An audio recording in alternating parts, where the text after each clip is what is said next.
कहानी शुरू होती है हमें एमा नाम की एक खूबसूरत लड़की को दिखाते हुए, जो सुबह जल्दी उठकर अपने स्कूल जाने के लिए तैयार होती है। एमा अपनी स्कूल में एक बहुत ही अच्छी और फेमस स्टूडेंट है जिसके बहुत सारे फ्रेंड्स हैं। दूसरी तरफ हम डीन को देखते हैं जो एमा की तुलना में बहुत ही आलसी लड़का है और वो सुबह लेट करके उठता है और सीधे बाथरूम में जाकर ब्रश करने के बाद तुरंत आकर वीडियो गेम खेलने बैठ जाता है। तो उसके पिता जैक उसे कहते हैं कि तुम स्कूल के लिए लेट हो जाओगे। वहीं हम एमा और उसकी छोटी बहन स्टेसी को देखते हैं जिनको उनकी माँ बारबरा स्कूल छोड़ने आती है। उसके बाद एमा स्कूल में पहुंचकर अपने बेस्ट फ्रेंड लिजी से मिलती है और जब वो बातें कर रहे थे तभी स्टीफन नाम का एक स्टूडेंट आकर एमा को हाई कहता है और ये देखकर लिजी एमा को चिढ़ाने लगती है। अब उसी दिन क्लास में मिस्टर क्रिश्चियनसेन जो उनके टीचर हैं, वो बताते हैं कि बस अगली सुबह ठीक 7 बजे ट्रिनिडाड आइलैंड के ट्रिप के लिए निकलेगी और वो आगे बता ही रहे होते हैं कि एमा क्लास में लेट पहुंचती है और डीन भी पीछे से आकर एमा से टकरा जाता है और उसे सॉरी शहजादी कहता है। इसके बाद जब मिस्टर क्रिश्चियनसेन ट्रिप के बारे में और जानकारी दे रहे थे तभी लिजी एमा से कहती है कि डीन भी ट्रिप पर जा रहा है अपने पिता के पैसों की वजह से और फिर वो डीन को देखकर मुंह बनाती है। अब लंच के समय लिजी अपने दोस्तों को एमा और स्टीफन के बीच सुबह जो हुआ वो बताती है और कहती है कि ट्रिप में जाकर हमारे पास 1 हफ्ता होगा अपना जादू चलाकर एमा को स्टीफन के साथ एक्शन कराने के लिए। पर एमा कहती है कि हमें ये सब छोड़कर ट्रिप पर ध्यान देना चाहिए। अब सभी जब बातें कर रहे थे तभी एमा की नजर डीन पर पड़ती है जो चाकू से सेब काट रहा था। अब थोड़ी देर में मिस कोलियर जो एक टीचर है वो डीन के पास आकर उसे स्कूल में चाकू लेकर आने के लिए डांटती है और फिर उसे प्रिंसिपल के ऑफिस में ले जाती है। फिर लिजी अपने दोस्तों से कहती है कि एमा को डीन जैसे लड़कों के साथ नहीं रहना चाहिए जब स्कूल का एक हॉट लड़का एमा को पसंद करता है। अब अगले दिन सुबह एमा तैयार होती है ट्रिप के लिए और अपने माँ बारबरा और पिता फिल को थैंक यू कहती है उसे ट्रिप पर जाने देने के लिए। दूसरी तरफ डीन ट्रिप पर नहीं जाना चाहता तो उसके पिता जैक उसे कहते हैं कि उसके स्कूल के नियम को तोड़ने के बाद भी उन्होंने कितनी मेहनत की उसे ट्रिप पर जगह दिलाने के लिए, जिसके बाद वो जाने के लिए मान जाता है। अब आगे हम देखते हैं कि मिस्टर क्रिश्चियनसेन सबको बस में चढ़ने के लिए कहते हैं। अब बस में चढ़ते वक्त स्टीफन एमा से पूछता है कि कैसी हो एमा, जिससे लिजी एमा को फिर से चिढ़ाती है पर एमा उस पर ध्यान नहीं देती। अब कुछ समय के अंदर वो ट्रिनिडाड आइलैंड पहुंच जाते हैं और बस से उतरते समय मिस कोलियर सबसे कहती है कि सब कुछ देर पूल में एंजॉय कर सकते हैं पर डिनर से पहले सबको आ जाना है और अगले दिन से प्रोग्राम शुरू करेंगे। अब कुछ देर बाद एमा और उसके सभी दोस्त पूल में जाते हैं जहां एमा स्टीफन से मिलती है और सब एक साथ पूल में मस्ती करने लगते हैं, लेकिन डीन बिल्कुल अकेला बैल्कनी से ये सब देख रहा होता है। अब उसी शाम एमा की एक फ्रेंड लिजी और एमा को आकर बताती है कि स्टीफन ने उन्हें पार्टी पे बुलाया है जो यहाँ के एक लोकल बोट में हो रही है, लेकिन एमा ये सुन के मना कर देती है पर उसके दोस्त जिद करके उसे मना लेते हैं। उसके बाद वो पार्टी के लिए बोट पर चले आते हैं और वहाँ पहुँचने के बाद एमा हेलेन को पार्टी में ढूंढने लगती है पर तभी वो देखती है कि स्टीफन किसी और लड़की को किस कर रहा है और ये देख के एमा वहाँ से जाने लगती है और वही साइड से ये सब डीन भी देख रहा होता है। तभी वो एमा से कहता है कि तुम्हारा बॉयफ्रेंड तो मजा कर रहा है, तो वो डीन से कहती है कि तुम्हें इन सब से कोई मतलब नहीं होना चाहिए। अब अचानक वहाँ पुलिस आ जाती है क्योंकि पुलिस को पता चल गया था कि यहाँ स्टूडेंट पार्टी में ड्रग्स ले रहे हैं और सबको बोट के सामने की तरफ आने को कहते हैं। तभी अचानक पैर फिसलकर एमा पानी में गिर जाती है और उसे गिरते हुए डीन देख लेता है तो वो भी उसे बचाने के लिए पानी में कूद जाता है और फिर उसे बचाकर एक छोटी बोट में ले जाता है। अब उस बोट की रस्सी बड़े बोट से जुड़ी हुई थी तो डीन उस रस्सी को काट देता है और एमा के पूछने पर वो कहता है कि मुझे पुलिस के झंझट में नहीं पड़ना है, पुलिस के जाने के बाद हम बड़े बोट तक पहुंच जाएंगे। लेकिन थोड़ी ही समय के अंदर वो बोट उनसे काफी दूर चला जाता है और तभी वहाँ पर तूफान शुरू होने वाला होता है, लेकिन डीन देखता है कि इसमें तो मोटर ही नहीं है। तभी उनके सामने से अचानक एक बड़ी सी लहर आती है और दोनों कस के बोट को पकड़ लेते हैं। इसके बाद सुबह हो जाती है और दोनों लहरों की वजह से बोट के साथ अरेबियन सागर में पहुंच गए थे। डीन का फोन भीग चुका था तो वो एमा को उसका फोन देने को कहता है पर एमा के फोन में नेटवर्क नहीं आ रहा था। फिर एमा डीन से कहती है कि हमें पार्टी बोट का पीछा करना चाहिए था तो डीन कहता है कि चिंता मत करो, कोई ना कोई हमें लेने आ जाएगा। वो बात ही कर रहे थे तभी अचानक एमा को थोड़ी दूरी पर एक आइलैंड नजर आती है, जिसके बाद डीन बोट को उस आइलैंड की तरफ ले जाने लगता है और बहुत मुश्किलों के बाद दोनों उस आइलैंड पर पहुंच जाते हैं और वहां पहुंच के एमा फिर से फोन के नेटवर्क को देखती है पर वहां भी कोई नेटवर्क नहीं मिलता। फिर डीन को उस बोट पे एक फ्लेयर गन मिलती है तो वो उसे ले लेता है और फिर दोनों आगे बढ़ने लगते हैं इस उम्मीद में कि आगे जाने पर उन्हें कोई मदद मिल जाएगा। दूसरी तरफ होटल में पिछले रात की पार्टी की वजह से मिस्टर क्रिश्चियनसेन ट्रिप को कैंसिल कर देते हैं। तभी लिजी मिस कोलियर से कहती हैं कि एमा होटल वापस नहीं आई है और उसे लगा कि शायद एमा कल रात किसी और के साथ थी, इसलिए उसने किसी को नहीं बताया और वो बताती है कि उसने एमा को आखिरी बार पार्टी बोर्ड पर देखा था। इसके बाद मिस्टर क्रिश्चियनसेन सबकी अटेंडेंस लेते हैं तो उन्हें पता चलता है कि डीन भी यहाँ मौजूद नहीं है। अब इससे इनको पता चल जाता है कि डीन और एमा दोनों ग्रुप से मिसिंग है। उसके बाद पुलिस आकर एमा के दोस्तों से पूछताछ करते हैं तो मिस कोलियर पुलिस से पूछती है कि क्या उन्हें ढूंढने का कोई तरीका है। तो पुलिस कहते हैं कि ऐसे केस अक्सर होते रहते हैं, शायद वो खुद से ही वापस आ जाए, लेकिन अगर वो समुद्र में कहीं फंस गए हो तो दोनों को ढूंढना थोड़ा मुश्किल हो सकता है। और ये बात जब डीन के पिता को पता लगता है कि उनका बेटा खो गया है तो ये सुनकर वो तुरंत स्कूल जाते हैं और वहाँ एमा की माँ बारबरा से मिलते हैं। और उसी समय फिल भी वहाँ आ जाता है और यहाँ सब परेशान होकर प्रिंसिपल से दोनों बच्चों के खोने के बारे में पूछने लगते हैं, पर प्रिंसिपल ठीक से कोई जवाब नहीं दे पाते, जिसके बाद वो तीनों वहाँ से चले जाते हैं। वहीं एमा और डीन आगे बढ़ रहे थे और कुछ दूर चलने के बाद उन्हें जंगल के अंदर एक खूबसूरत वाटरफॉल दिखाई देता है। डीन को ये बहुत अच्छा लगता है तो वो एमा को उसका एक तस्वीर लेने के लिए कहता है, पर एमा उसे मना कर देती है। वो कहती है कि हम यहाँ फंसे हुए हैं और तुम्हें यहाँ अच्छा लग रहा है। मुझे इस ट्रिप में प्रोजेक्ट के लिए अच्छे मार्क चाहिए थे। मुझे आगे प्रिंसटन यूनिवर्सिटी में पढ़ना है। अगर हम जल्द से जल्द यहाँ से नहीं निकल पाए तो सब बर्बाद हो जाएगा। इसके बाद वो आगे बढ़ते हैं और कुछ घंटे बाद वो दोनों इस आइलैंड के बिल्कुल किनारे पे आ जाते हैं, पर अब तक यहाँ उन्हें ना कोई रास्ता मिला था और ना ही कोई मदद। ये देख के वो वापस बोट की तरफ जाने का सोचते हैं। उसके बाद वो दोनों वापस बोट की तरफ जाते हैं और जाकर देखते हैं कि किनारे में उनकी बोट नहीं है। समुद्र की लहर बोट को कहीं ले गया था और अब सिर्फ उन्हें वहाँ एक लाइफ जैकेट मिलता है। फिर आगे हम देखते हैं कि वो पूरा दिन चलते चलते थक चुके थे और सूरज भी डूब जाता है। इसके बाद डीन आग जलाता है और दोनों यहीं पर आज रात रुकने का फैसला करते हैं। डीन देखता है कि एमा को ठंड लग रही है तो वो एमा को अपनी शर्ट उतार कर दे देता है। फिर दोनों बातें करने लगते हैं कि कल तक शायद हमारे पेरेंट्स हमें ढूंढ कर निकाल लेंगे। अब आगे हम देखते हैं कि सुबह हो जाती है और डीन जागकर देखता है कि एमा यहाँ नहीं है, तो वो उसे ढूंढते हुए जाकर देखता है कि एमा समुद्र के किनारे पर SOS लिख रही है। तो वो पूछता है कि तुम क्या कर रही हो, तो वो कहती है जान बचाने की कोशिश कर रही हूँ और हमें पीने के लिए पानी ढूंढना होगा। उसके बाद डीन स्विमिंग करने चला जाता है और एमा उसे देखने लगती है। दूसरी तरफ होटल में मिस्टर क्रिश्चियनसेन एमा और डीन के बारे में उनके पेरेंट्स को बताते हैं कि पुलिस उन्हें ढूंढ रहे हैं और पुलिस को एक छोटी बोट मिली है जिस पर शायद वो दोनों थे। फिर जैक कहते हैं कि अगर पुलिस कुछ कर नहीं पा रही है तो हम किसी प्राइवेट रेस्क्यू टीम को काम पर लगा सकते हैं, पर मिस्टर क्रिश्चियनसेन कहते हैं कि पुलिस अपना काम अच्छे से कर रही है और वो जल्द से जल्द बच्चों को ढूंढ निकाल लेंगे।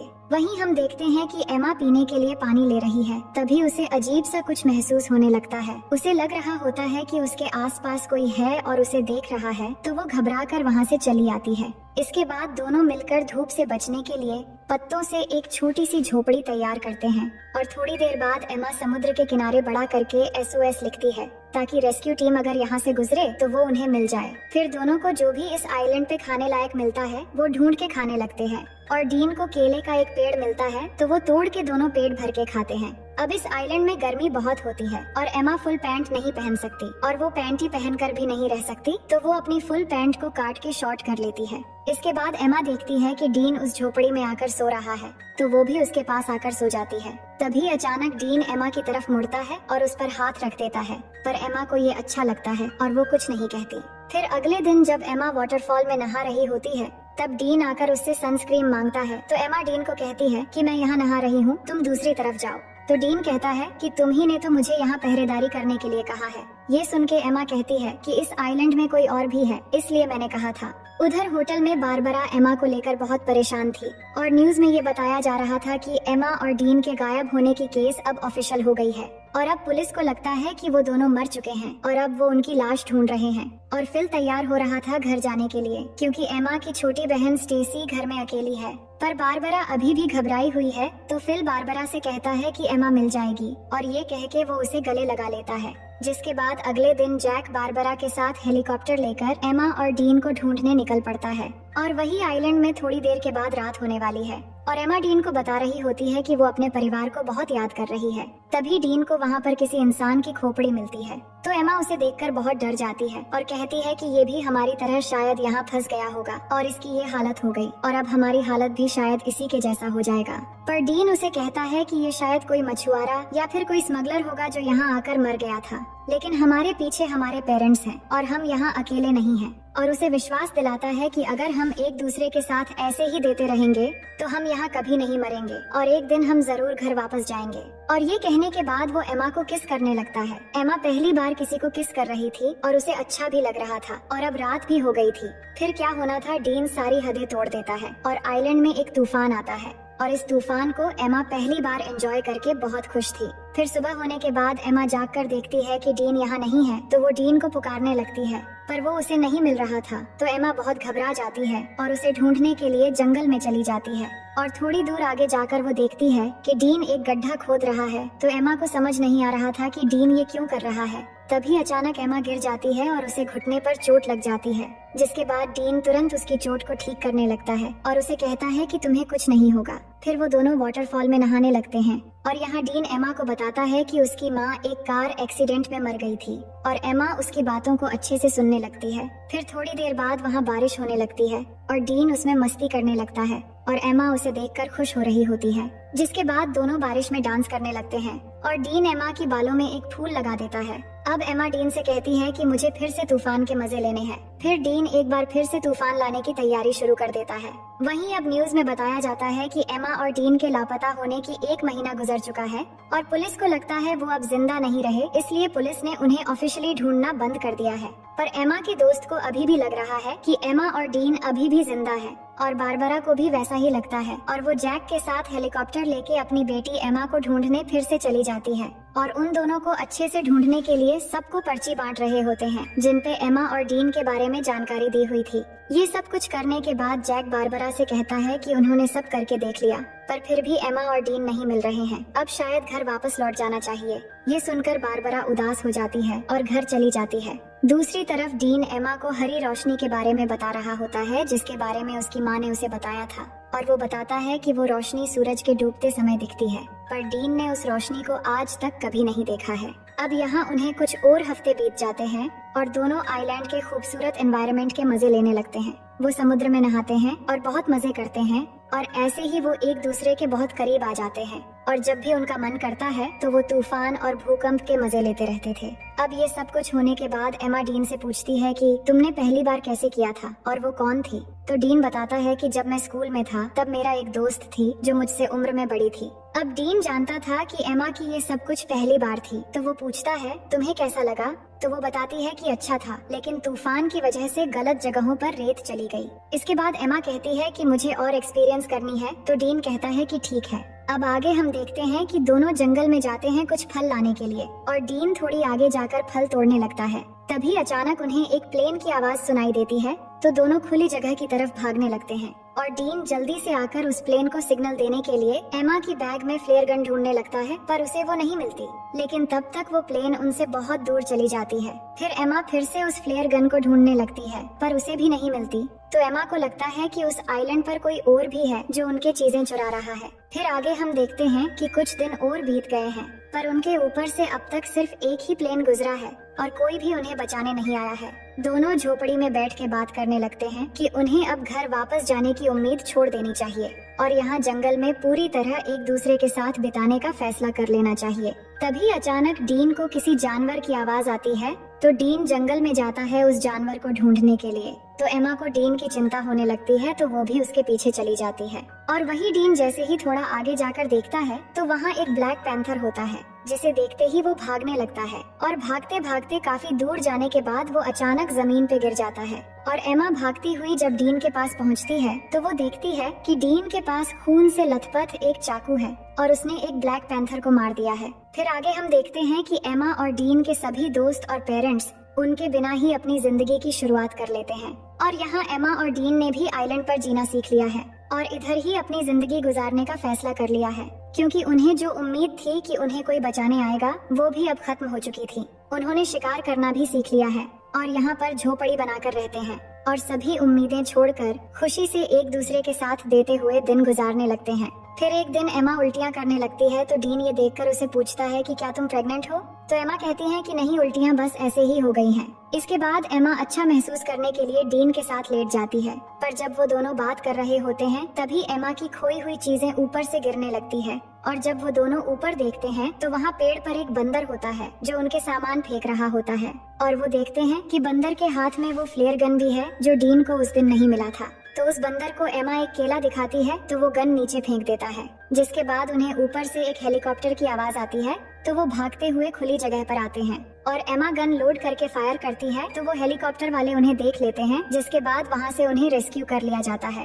और अब फाइनली दोनों 3 महीने के बाद वापस आ जाते हैं और एयरपोर्ट पे एमा और डीन के दोस्त और पेरेंट्स उनसे मिलकर बहुत खुश हो जाते हैं, जिसके बाद दोनों के पेरेंट्स उन्हें अपने अपने घर लेकर चले जाते हैं। अब घर आने के बाद डीन उसी रात को एमा से मिलने जाता है और वो बात करते हैं कि घर वापस आकर कितना अजीब लग रहा है, और यहाँ डीन एमा को किस करने वाला होता है, पर एमा नहीं करती और कहती है कि हर 10 मिनट में उसके पेरेंट्स उससे मिलने आ रहे हैं, अब शायद तुम्हें यहाँ से चले जाना चाहिए। और कहती हैं कि हमारे आने की खुशी में मेरे पेरेंट्स ने एक पार्टी रखी है तो तुम्हें भी आना है। फिर अगले दिन पार्टी पे सब जमा होते हैं और एमा के पेरेंट्स सबको कुछ कहने लगते हैं उनके बच्चों के वापस आने पे।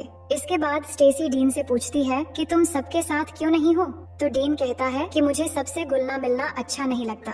इसके बाद डीन एमा को उसके साथ आने के लिए इशारा करता है, पर एमा नहीं आती और उसे अनदेखा कर देती है, और ये देखकर डीन पार्टी से चला जाता है। इसके बाद सभी चीजें पहले की तरह हो जाती हैं और एमा आइलैंड से वापस आने पर वो बहुत फेमस हो जाती है, पर डीन अभी भी अकेला ही रहता है। और जब भी एमा और डीन एक दूसरे के पास से गुजरते हैं तो वो बस एक दूसरे की तरफ ही देखते हैं। फिर कुछ दिन बाद एमा डीन को कॉल करती है, पर डीन कॉल नहीं उठाता। उसके बाद हम देखते हैं कि एमा के रूम में स्टेसी जाती है और उसे कहती है कि तुम्हारे लापता हो जाने के बाद हमने तुम्हें बहुत मिस किया और मॉम डैड भी बहुत परेशान थे। हमने तो सोच लिया था कि शायद हमने तुम्हें बिल्कुल खो दिया है, लेकिन आज हम सब अच्छे से एक साथ हैं और बहुत खुश हैं। फिर एमा स्टेसी से कहती है कि तुम मेरी बहुत अच्छी बहन हो, और फिर वो दोनों एक साथ प्रॉम पार्टी में जाने का डिसाइड करते हैं। दूसरी ओर हम डीन को देखते हैं जो अपनी माँ के कब्र पर जाता है और अपनी माँ को मिस करते हुए बहुत रोता है। अब प्रॉम पार्टी की रात डीन टीवी देख रहा होता है तो उसके पिता उसे पूछते हैं कि क्या पार्टी में तुम मेरे कोट पहनकर जाना चाहोगे। दूसरी तरफ एमा पार्टी में अपनी बहन के साथ पहुंच गई थी, जिसके बाद लिजी उसके पास आती है और एमा को एक सरप्राइज देने के लिए आगे ले जाने लगती है। और तभी एमा देखती है कि बाहर बारिश में डीन कोट पहन के खड़ा है और एमा का इंतजार कर रहा है। ये देखकर एमा आइलैंड की वो सब कुछ याद करने लगती है। इसके बाद पार्टी से बाहर आकर एमा डीन के पास जाती है और यहाँ दोनों बहुत खुश होते हैं और किस करने लगते हैं। और इसी सीन के साथ ये कहानी यहीं पर खत्म हो जाती है।